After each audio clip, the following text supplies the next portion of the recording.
it's our first full-length record, so I think it's a big deal for us to be able to do it, and I feel like we did it right. It sounds really good. We worked really hard on it. I'm proud of the songs, so hopefully this will be the starting place for other projects down the road and building more of a fan base than we already have. So.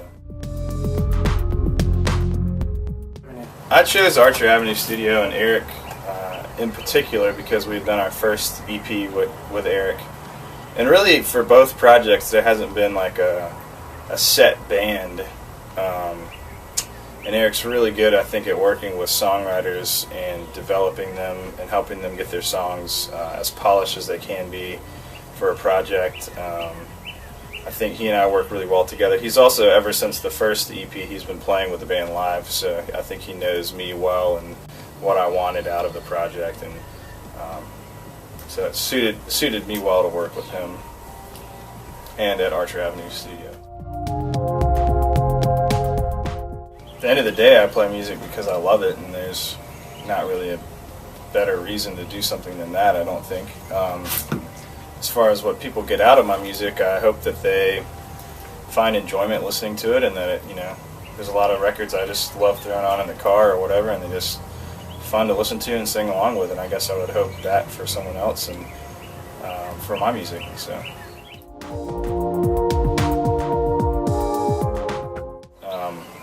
I feel like as a songwriter that I have a better understanding of how to write, for my vocal range, a better understanding of just how to write songs in general.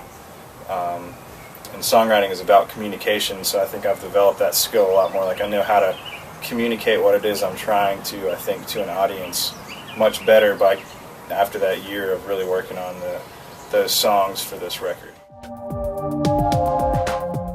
I think Eric is best described for me as like, my main sounding board for all my songs. Like I take them to him and he really helps me be a little more objective about them than I might be on my own, and I trust him to tell me when things suck or aren't good enough or are worth working on or aren't. It's awesome, man. I think that's what everybody needs. I think that's why there's a lot of bad music out there, is because people... That was the biggest turning point for me, not necessarily with Eric, but just with myself when I started to realize like maybe everything I do isn't good.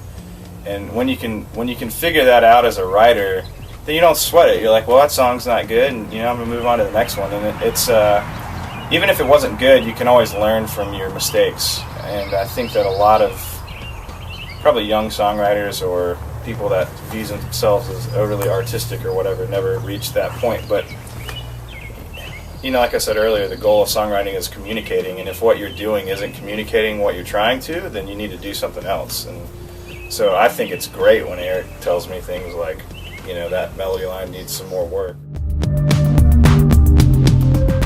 One, I would say listen to pop music, find some favorite writers. Like for me, one of my favorite writers is Sting, especially when he was with the Police.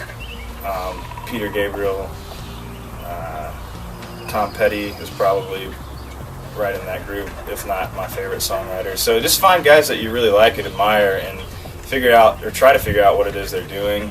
The other thing I think is realize that it's work. Like you can look for that inspiration, but I feel like at the end of the day, the inspiration, if it comes and you're not sitting there already writing, then you might miss it. And I think, for me, setting aside regular time to write really helped me